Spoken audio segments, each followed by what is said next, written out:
দুনিয়া তথ্য প্রযুক্তির দিক দিয়ে কত উন্নত হয়ে গেছে। এই যে কাতার বিশ্বকাপ চলল 2 মাস, এবারের বিশ্বকাপটা ছিল ডিফারেন্ট। প্রতিটা পরতে পরতে ছিল আধুনিক প্রযুক্তির ছোঁয়া। যেই ফুটবলটা দিয়ে কাতার বিশ্বকাপ খেলা হলো, এটা আপনার বাজারে 250-300 টাকার ওই নর্মাল ফুটবল ছিল না, এটা ছিল চার্জিং ফুটবল। এখানে অসংখ্য ডিভাইস ব্যবহার করা হয়েছে।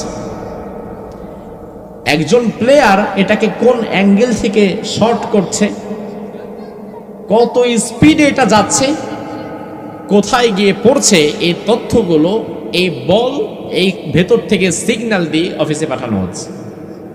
প্রতি 1 ম্যাচ পর পর এই বলগুলোকে আবার চার্জ দেয়া হতো, চার্জ দিয়ে আবার মাঠে নামানো হতো।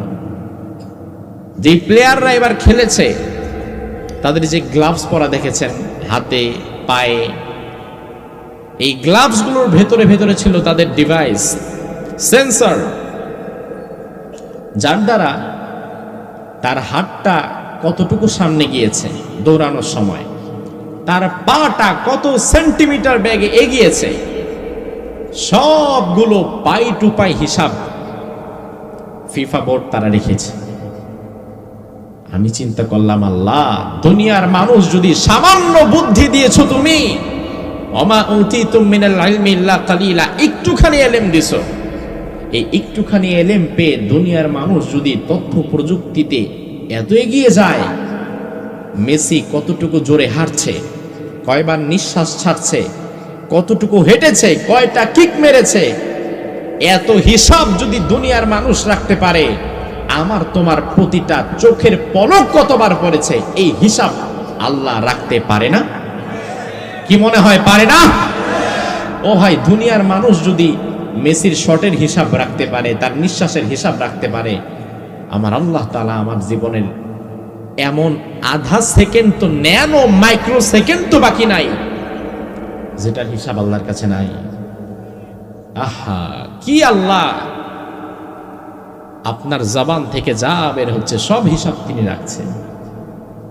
শুধু ফুটবল খেলা তো দেখলেনই 2 মাস, এবার কিছু শিখেন। যেখানে যা যা হয়েছে, এবারের খেলা তো আমাদেরকে কিছু ডিফারেন্ট মেসেজ দিয়েছে।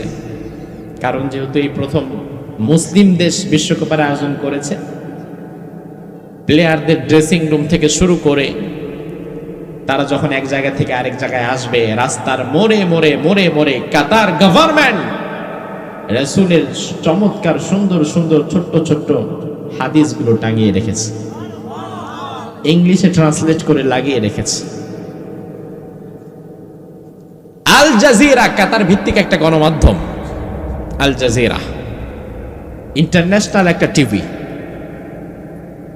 তো মুরব্বী যারা আল জাজিরা চিনে না, এরা আবার মনে করবে আজাইরা। তো আল জাজিরা হচ্ছে ইন্টারন্যাশনাল একটা গণমাধ্যম। এই আল জাজিরা নিউজ করেছে কাতার বিশ্বকাপ যে 20 তারিখ 20 নভেম্বর থেকে শুরু হয়েছিল, ওই 20 নভেম্বর থেকে শেষ হওয়া অবধি এই মধ্যকালীন সময়ে 1000-এর বেশি ইহুদি খ্রিস্টান তারা ইসলাম গ্রহণ করেছে। এটা আমাদের জন্য বিরাট একটা পাওয়া। আপনারা দেখেছেন কিনা আমার জানা নাই, অনেক মানুষ তারা কাতারে প্রথম আজান শুনতে পেয়েছে, মসজিদে ঢুকে গেছে আজানের ভিডিও দেখে। যারা ফেসবুক ইউটিউব চালান তারা দেখবেন, মসজিদে ঢুকে গেছে, মহিলারা পর্যন্ত ঢুকে গেছে, পোশাক আশাকের ঠিক নাই তবুও ঢুকে গেছে, যে কি দেখি এটা কি এত পবিত্র জায়গা। তারা যখন ঢুকে আজান শুনেছে, এই আজানের বাণীর মাধুর্যে মধুরতায় তারা ইসলামের পথে আসতে বাধ্য হয়েছে। গতকাল যাদের খেলা হলো আর্জেন্টিনা এবং ব্রাজিল, না ব্রাজিল যে কবে হারছে, ওই ব্রাজিল সাপোর্ট করে, তো এরপর আর্জেন্টিনার ব্রাজিলে মুখে আসে, এদের মধ্যে আর কারো সাপোর্টারও নাই।